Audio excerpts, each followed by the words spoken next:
every time I give my time to something, is the work that I'm doing meaningful enough that I would trade my time that is an asset that it cannot be refilled? Like I can't get more time, right? And is it worth it?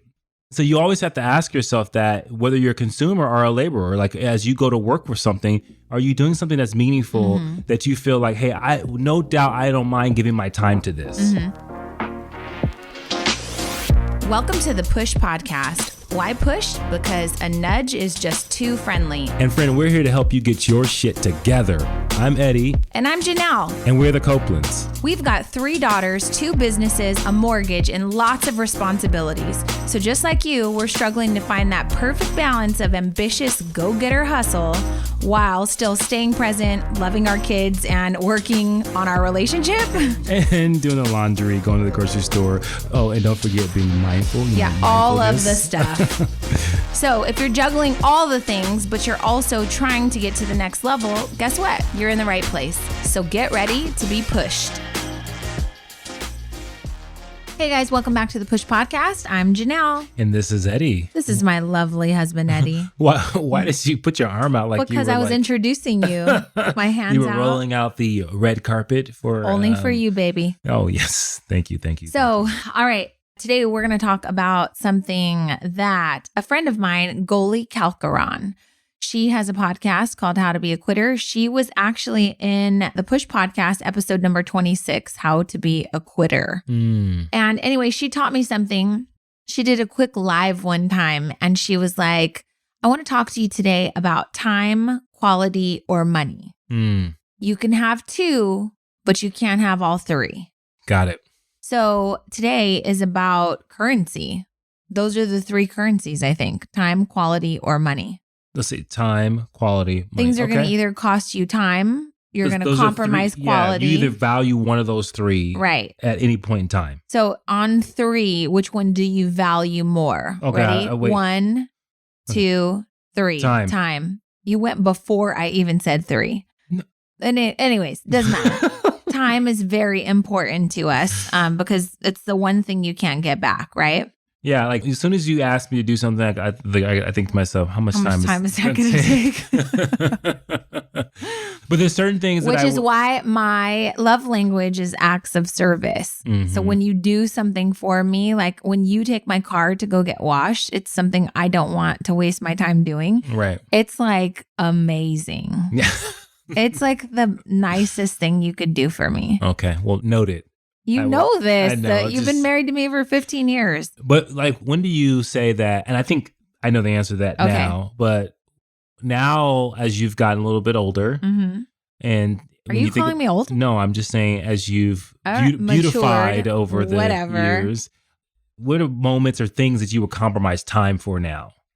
That I would compromise time for? What do you mean? Like I'd give up my time for? Yeah, like I will give up time if I had the time. Not if I had the time. I will make the time to read. Like I like to read in the morning. Oh, for sure. Yeah, right? So I'd make the time for yoga. We make the time for yoga. But now you've been making the time for your succulents. Like you'll spend gardening. couple hours like yeah, but I had to get rid of a business to do that. But that's the thing. So we're going to talk to you today about time, quality, or money. And here's why. We had our fence redone. Obviously, we're doing renovations right now. And for a brief moment, I was like, I want to make the fence myself. Yeah. And everyone in the house was like, you know how much time that's going to take? Oh my God, Mom, that's going to take forever. And I was like, not if we do it together as a family, right?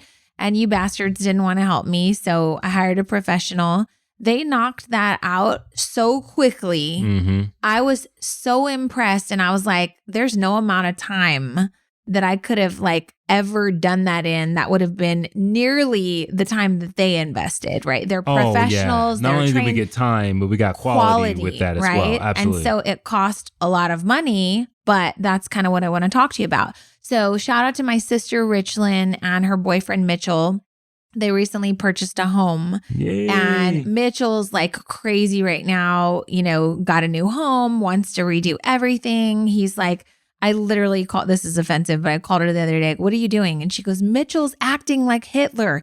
He won't let us like rest for 5 minutes. We gotta paint this room and do this and go shop for this. And I was like, you guys gotta enjoy it. You have the rest of your lives to make this a home. And she's like, no, he wants it perfect right now.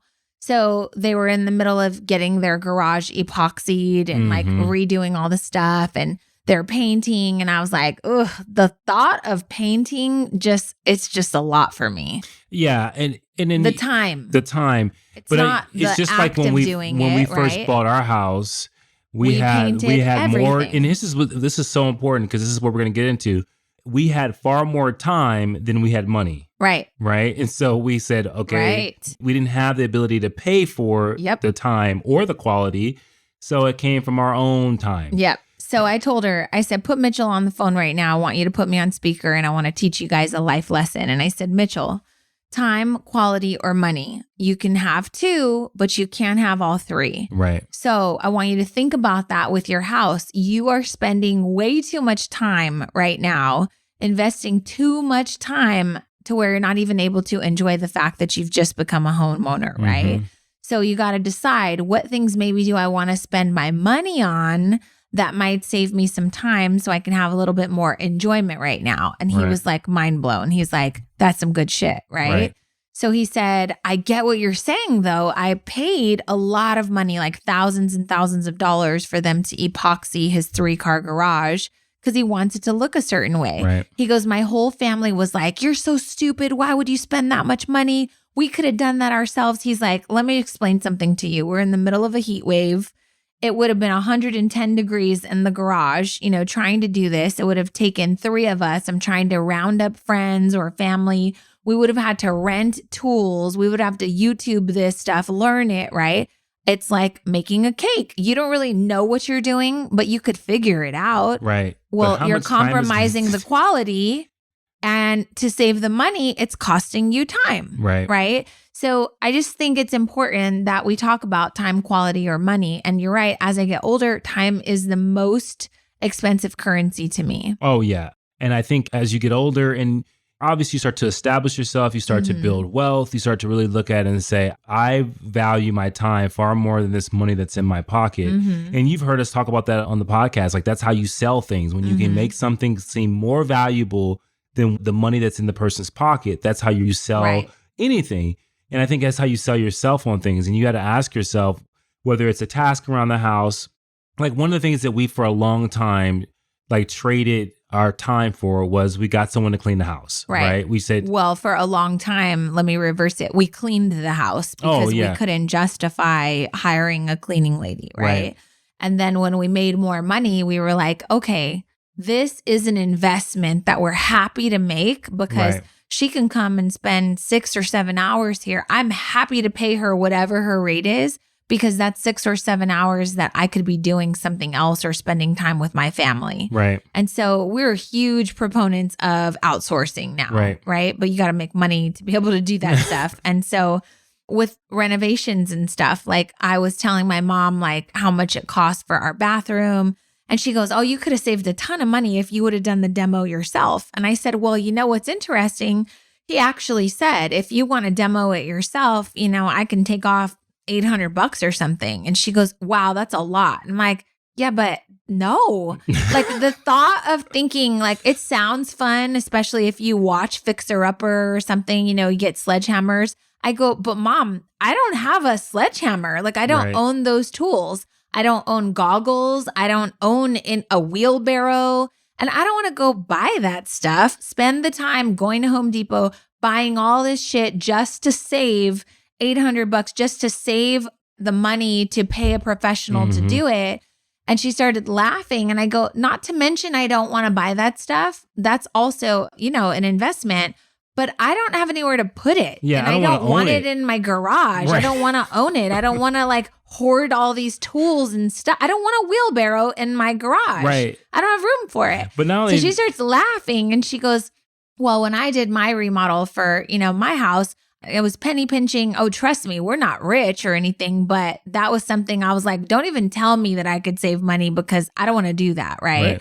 So she goes, it took me and 2 other guys 3 days to just load stuff up in the truck, take it to the dump. And I was like, the thought of that taking me 3 days, they came and they did it in less than 3 hours. Mm-hmm. That is the difference in quality and time that I'm happy to give somebody my money for. Yeah. And not only that, and this is important, like before you think about taking on something like that, like all I could think about is that one, it would have took us probably 4 days. See, for me, you're thinking of the time. I honestly am thinking of the space. No, like, but I don't want all that shit in my house. Me too. I'm thinking about that as well. But I would immediately start thinking about is the fact that not only that, but I'm going to be so tired after doing it that now I'm in the bed, for 6 hours longer than I want to. Compromise the quality of your health. My arms hurt. I'm like, I told somebody before, they said, it's very similar. You didn't do the demo? I was like, nah. I said, these are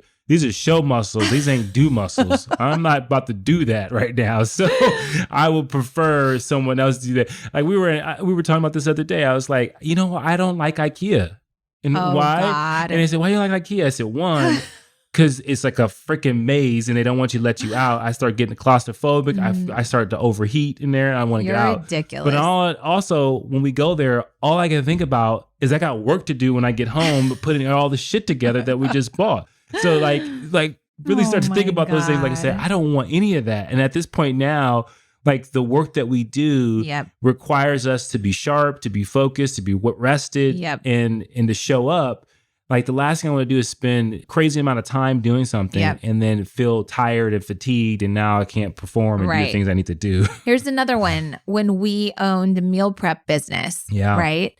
We prided ourselves in saving you time and giving you quality food. We were selling filet mignon. We were selling high quality fishes and meats and whatever, organic vegetables, right? So people would be like, $11 for a meal. I'm like, bitch, good luck.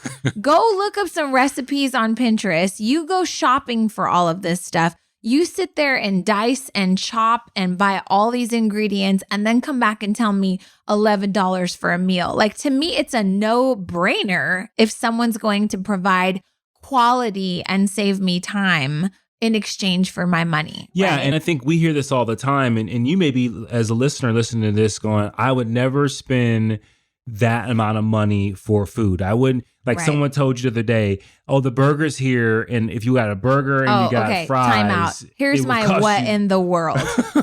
Time out. This message is brought to you by What in the World from the Push Podcast. So I go to this place the other day. It's a Mediterranean place in Orange County, and sign up says grand open, right? We're now open. Poor things. They're open in the middle of a pandemic, whatever. So I go in, it's a Mediterranean place, and I was like, I want to get a bowl, like a salad bowl with chicken, nice salad. I was excited. And she goes, $10.72. I don't know why I thought she said 27 something. And I said, did you say $27? And she goes, oh God, no. I said $10.72. And I said, oh, thank God. And she goes, but $10.72 is a lot, right? And I was like, I mean, I get, like, why is she saying this to me? Right. I'm giving her this money. She goes, I used to work at Five Guys, and they charged for a double cheeseburger with bacon $10.76. And I was like, that sounds like a bargain to me. I literally said that. I said, that sounds like a bargain to me. And she goes, I would never spend $10.76 on a double cheeseburger with bacon. And I said, but you just charged me $10.72 for lettuce and chicken. And she goes, well, I would never buy this either. This is way too expensive for a salad. Now, mind you, it's so expensive because you're probably in Orange County, and they probably pay you more than for minimum good wage. Chicken. I'm fine with that, right? But the point is I was like, does she not know that like her selling me the $10.72 salad pays her bills? It pays her payroll. But like the way she said it though, she goes, I used to work at Five Guys, and they charged $10.76 for a double bacon cheeseburger with avocado. That sounds like a freaking deal. Hello, that's a bargain. Avocado costs extra. Are you okay with that? And here's the thing. This is not about like, we're not saying that, at no point are we saying we're an elitist or like, hey, no, we're not being bougie. We have all this money and so that we pay for everything. But what we do know is that we value quality and we value time, right? And so, and you do too. oh, and everyone does. Yes. But I want to kind of turn this a little bit because I want people to understand this.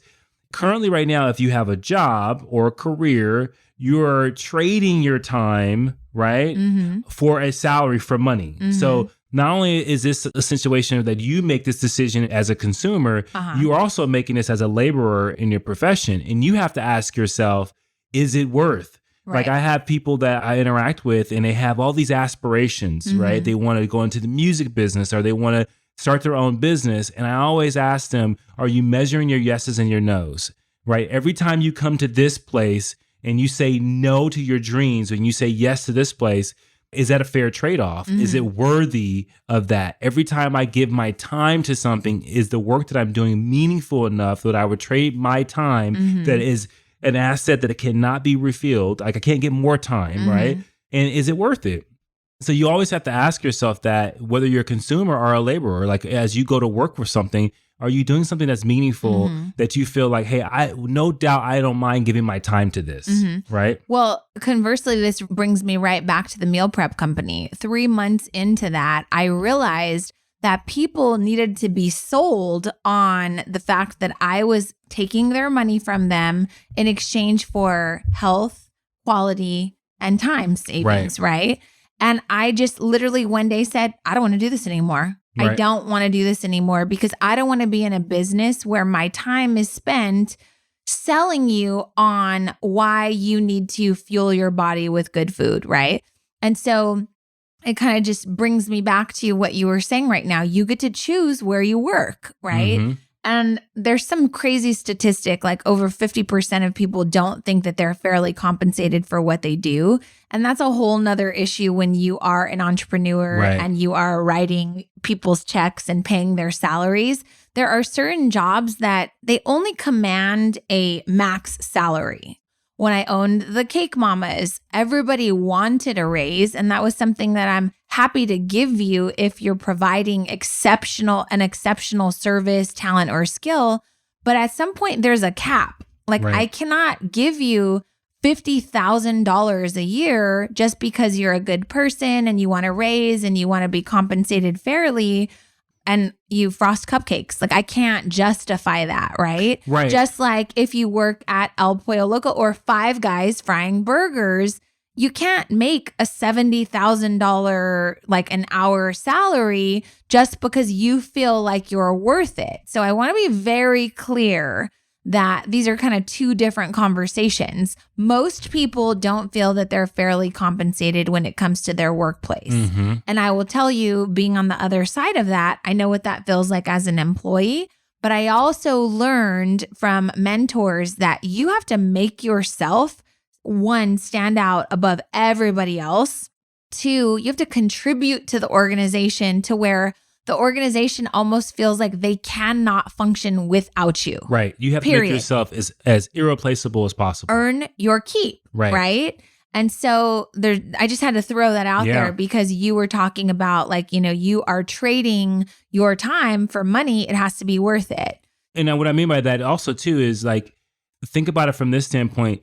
If you owned a business and you had people working for you, are you going to pay them more than what they're worth? No. Right. You're not. You're going to pay them as much as you think that job is worth getting done, and how competitive from a standpoint of getting the best person to do that job. Now, if that job is, hey, I need someone to take out the trash every single day. Entry-level position. It's an entry-level position. You're getting paid, minimum wage. Right. I'm not going to say, hey, you know what? Talyou're a really nice person. Yeah. I'm going to overpay you and I'm going to fund your dream. Right. Because you had a situation at the bakery where they were talking about their pay and they weren't getting paid enough. And they were saying, well, I'm trying to do all these things. Well, she said, I'm going to be 30. I have a family. I need medical insurance. I need a 401k. I want to buy a house. And I was like, listening. The list got longer and longer. And I was like, listen, I love you and you are exceptionally talented. But it sounds like this is not the place of business for you. We can't fund your dreams. Like just because you're 30 and now you want a 401k and medical insurance and retirement and, you want to buy a house because your life has changed, your career also needs to change as well then, because you work for a small family business and it's like the going rate for what you do does not warrant what your needs are right now. So it sounds to me like, you know, you need to either brush up on some skills, you need to go back to school, but you need a new career. Like, because you're talking about making like $50,000, $60,000 a year to own a home in California. You're going to have to look into maybe getting your real estate license. You're going to have to become, you know, a nurse. Like, you're going to have to shift careers now. And she goes, well, I don't want to leave. And I said, well, I don't even think that this is the right place for you to work. Like, I have to let you go now, because now you think that it's my fault that you don't own a home. Right. When did that happen? And it was a really great conversation, because I had to teach her, like, in the future, wherever you go to work, it's never the employer's responsibility to maintain the level of life you're trying to live. Yeah. And I will tell you this, like, my philosophy in life is to outperform my role. It is my biggest pet peeve when people say, that's not my job. That's not my job. I'm not paid to do that. It drives me up the wall. So if you're listening to this right now, you want a one way to piss Eddie off, tell Eddie that that's not my job.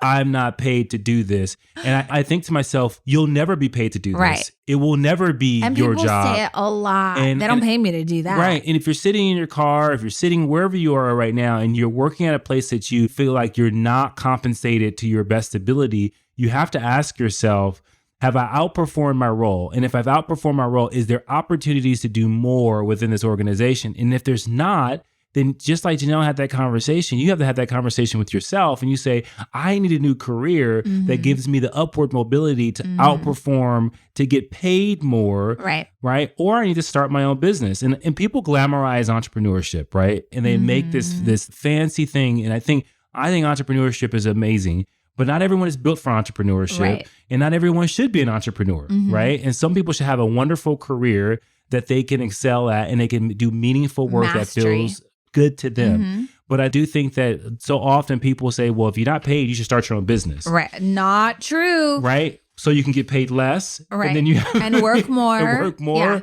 right? And have other responsibilities like paying a salary of other people. Like, those are things that you have to take in consideration. And then once you get past all that, then it could probably be a really fruitful situation for you. So here's another great conversation that I had with Mrs. P, which is Jordan and Kayla's drama instructor.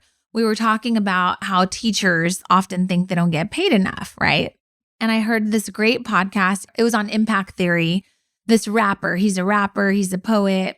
And someone asked him, why do you think like athletes and rappers make more money than like teachers and firefighters and policemen and people that are like changing people's lives? And he goes, because anybody can do that.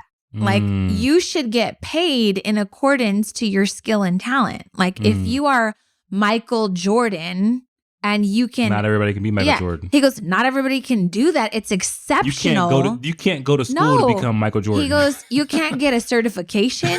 You can't get trained. You can't, you can hire a coach. You can invest in things. But if you can't perform at that level, you can't get paid that money. Right. And it blew my mind, right? He said, I'm not disparaging the fact that teachers are intricate, to the future of our children. However, I am saying anybody can be a teacher. Right. And let's be real, there are a lot of not even good teachers out there. Right. So a teacher can get their certification, get their master's, whatever. You become a teacher. We all know it's usually a lifelong job. Right. There's no mastery required. Usually you get worse as a teacher as you get older and your patience for children is like not there. Or you get detached. You haven't evolved with the newer generations. Yeah. So anyways, I was talking to Mrs. P about it and she goes, absolutely. Anybody could be a teacher, but not anyone. And anybody could be a firefighter. Anybody could be a doctor. I mean, but as you lessen the opportunity for people to really be exceptional in that particular profession or field, then you should get paid more. So that's something that people need to know. If it's something that anyone can do, not saying it's easy, but for the most part, anyone could be a nurse. Yeah. Okay. And I well, then your cap so salary, your salary has to get capped. That are listening to that and they're just like, pissed. they're pissed, right? But you have to really self-reflect and you have to say, am I a Jordan? Right. Like in this profession, can I be so exceptional that no one can meet the standard in which I set? And the reality is that it's very difficult to do that in those types of professions because of the fact that like you're following a curriculum. It's a path. It's a path. Like, it's laid out. You can go to school and learn these skills. Now, could you turn that into, well, wow, not only am I a teacher, but now I'm a professor. Now I write books. Yep. Now I teach teachers how to teach. That's being exceptional in that profession. All of a sudden, now you're an attraction. Now I'm willing to pay you to replicate and create more of these individuals. And I think that that's how you have to look at things when you're trying to max out your value and max out your worth. Because if you are trying, and this goes back to what we were talking about, you're either bringing quality to the marketplace, you're cutting out somebody's time in the marketplace, right? Or you're saving them money, right? It just really comes down to those things. Time, quality, money. Absolutely. And as a nurse, that's hard to do, right? So if you're a nurse right now and you're trying to make more money, you got to think about how am I increasing going quality? To contribute with quality? Am I going to give back this hospital or the organization I work for? Can I save them time? Can I save them money? Like you got to figure out how to contribute. If you're a nurse and you find out a way how to properly, let's say you're picking up patients and people throw their backs out and stuff like that, and you come up with this new technique and you sell this technique to all the nurses, all the hospitals, so no nurses blow their backs out anymore. You will get money. Oh my God. Because you saved them time and quality. That's how you do that. And so this is not about, degrading anyone's profession, Absolutely but you also have to really be honest with yourself. And here's the thing, not every profession you take on is about money. Right. Sometimes it's about contributing because you love to teach. You love to light the lights up in the brains of young people. And that is what brings you tremendous amount of joy. And there's no amount of money that would stop you from doing that work. I think that's beautiful. I think that that's where you get fulfillment. There are many people out there right now that make an enormous amount of salary that are unfulfilled and sick, right? And they tremendous amount of things, but they just hate their life. Yeah. And they're hooked on drugs or whatever the case may be. Maybe they valued money over time spent with their family. Right. Over quality of life. Right. Right. If I trade all my time, or maybe I trade my time, but I also trade, I ask for too much money and I get so much money and I lose the quality of my life, then you have to ask yourself, is it worth it? Right. We've been there. Yeah. That's a no. Absolutely. So there's like a delicate balance, but I want to just remind you can have two, but you cannot have all three. Another profession we were talking about is like your tax man or woman. Like, I don't want to do taxes. Your alternative to not paying a tax professional is you can spend a ton of time learning QuickBooks, managing your QuickBooks, like doing all that stuff. It's a lot of time, right? And that's something we tried to do and just realized this is not on the priority list for us.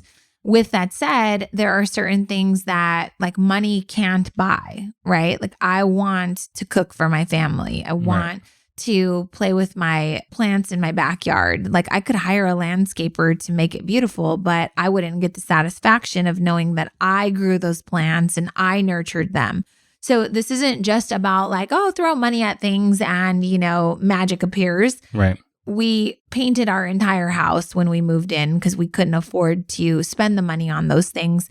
But, the reason I wanted to talk about this is because you're trading one of those three currencies for the things that you have, the things that you want, the things you're trying to earn, the things you're trying to negotiate. And I just want to ask you, like, which one you value more? And do you recognize what you're getting in exchange for one or the other? Yeah. And I'll say this last thing because I think this is important. If you're finding yourself right now and you're not the healthiest you can possibly be, one of the things that I think that people don't do enough of is they don't buy personal training. And I know we're in COVID right now, so personal training is kind of out, but maybe you can find a social distancing a version of that. But so often people hear the price of a good personal trainer and they're just like, oh, I would never pay that. And I was in the fitness industry for 7 years and I can't tell you how many people I saw get immediate results once they got with the trainer and they followed what the trainer told them to do. And so many people right now are spinning their wheels and they're wasting time trying to figure it out on their own of how to get healthier and how to get into shape. Right. And I was just talking to Chris today at Chris Hart, right? And he was telling me, he goes, I'm getting a little older. And Chris is a fit guy. Yeah. And he said, I just got a personal trainer and he's kicking my butt. And he said, I just thought about myself getting older. And I said, I want to have full functionality, right? I want my knees to be good. I want it all to be good. And he's a person that does pretty well in his business. And he does not want to spend time trying to figure it out on his own. Yeah, well, you can only watch so many YouTube videos, pin things on Pinterest, like put things in a favorites folder on Instagram. At the end of the day, I think the accountability is worth it. Right. The check-in is worth it. You know, the, hey, did you do what I told you to do? And the consistency is worth it. And he's going to see results because he's and we have willing students who paid us to help them with their business, and they pay us for speed. Years, and we tell them that you are paying for speed, right? So you can not pay me money, and you can spend the time and hours that it would take and decades that it would take to gain all this knowledge, or you can pay me as a coach, and I'm happy to share everything with you. Yeah. So last thing about time, quality, money. A few years ago, my dad, he was going to work for a mattress company. It was a high-end mattress company. And I don't know why, but like they sell $15,000 mattresses. And to me, it didn't seem like an outrageous amount, right? And so he goes, how the hell are you supposed to sell a $15,000 mattress? And I go, well, if you think about it, like sleep is the one constant thing that determines your health. Right. And you have to sleep for 8 hours a day. It's not like, it's like, sleep's not that important. That could jack up your back. Like that literally, ruins if your you don't joints. get enough sleep, you die You're faster. Screwed. Yeah. So I said, well, maybe the selling point is like, you spend 8 hours in your bed every night. And like, what's the warranty on a $15,000 bed? He goes, it's like unlimited lifetime warranty. And I go, so you mean to tell me if I spend $15,000 on a bed for the rest of my life, I don't need to buy another bed? That sounds like a great ass deal to me. And he's like, what are you talking about? So I said, okay, let's just say that I have this bed for 30 years. Let's just say 25 years. 25 years times 365 days is 9,125 days times 8 hours of sleep. That's 73,000 hours of sleep. Right? Divided by $15,000, it cost me $4 a night to sleep. That's a bargain for the next 25 years. Don't you think? I think that's, okay, absolutely. But conversely, let's just say that you bought a $60,000 car, because people do that all the time, like our Yukon, right? Yeah. So you buy a $60,000 car. How long do you think you're going to have the car for? Maybe 10 years. Okay, so Maybe. Wait, you think for 10 years? Yeah, let's just say you bought a 8. I don't know. How many years? 15? I don't think people keep their cars for that long. Let's just say 8. Okay, so 8 years times 365 is 2920. How many hours really do you spend in your car a day? Let's say you have a commute, round trip, it's an hour. Okay, let's say people spend an hour and a half in their car. So 2,920 days times, and this is 8 years, right? Times 1.5 hours. That's 4,380 hours. So remember that, 4,380. So you spent $60,000 on this car divided by 4,380. That car costs you $14 every hour and a half. Well, that's for the original purchase. You're not talking about like gas, maintenance, gas, insurance, tire changes, AAA. So to me, it sounds like a great investment. Like take my $15,000 for something that's going to last me 25 years that I'm going to sleep in for 8 hours a night. Yeah. That to me seems like a great trade-off, don't you think? Absolutely. But the sad thing is that people walk in there and not necessarily understanding how important sleep is. Now they know from a standpoint that they got to get sleep, but we're talking like good sleep. Like you get the type of sleep that you wake up and you're feeling refreshed. You don't need coffee. Like think about that, saving money on Starbucks. Like you just like wake up and you feel like $1 million and you're ready to start your day. How much more effective are you going to be? How much energy you're going to have towards the things that you do as far as work and making money. Yeah. So you think about like a bed like gives you this investment. The return on the investment is like your productivity, right? Like your ability to do more. It's your ability to earn more. It's your ability to be healthy more. And I'm sorry, I did the math wrong. It's almost $21 a day for that car for 8 hours or for just 8 give me the years. bed. Yeah. I'll walk everywhere. It's crazy, I'm getting right? Good enough sleep. So yeah, I hope that you're really weighing your currency, how you're spending your time, money, and your quality, because that's what everything kind of comes down to. So that's it. Hope you got something great from this. You guys continue to push through. Peace. Thank you for listening to the Push Podcast. Hey, we want to hear from you. So if you have a question or there's a particular topic that you want us to tackle and you want us to help you push through, you got to do something for us. You got to go to Apple Podcasts and you got to leave a rating and a review. And in that review, go ahead and leave that question with your Instagram handle so that we can shout you out when we actually answer the question. And we'll talk about that on the podcast and make sure that, hey, this particular podcast is made for you. So leave a rating, leave a review, leave your handle, and until next time, push through.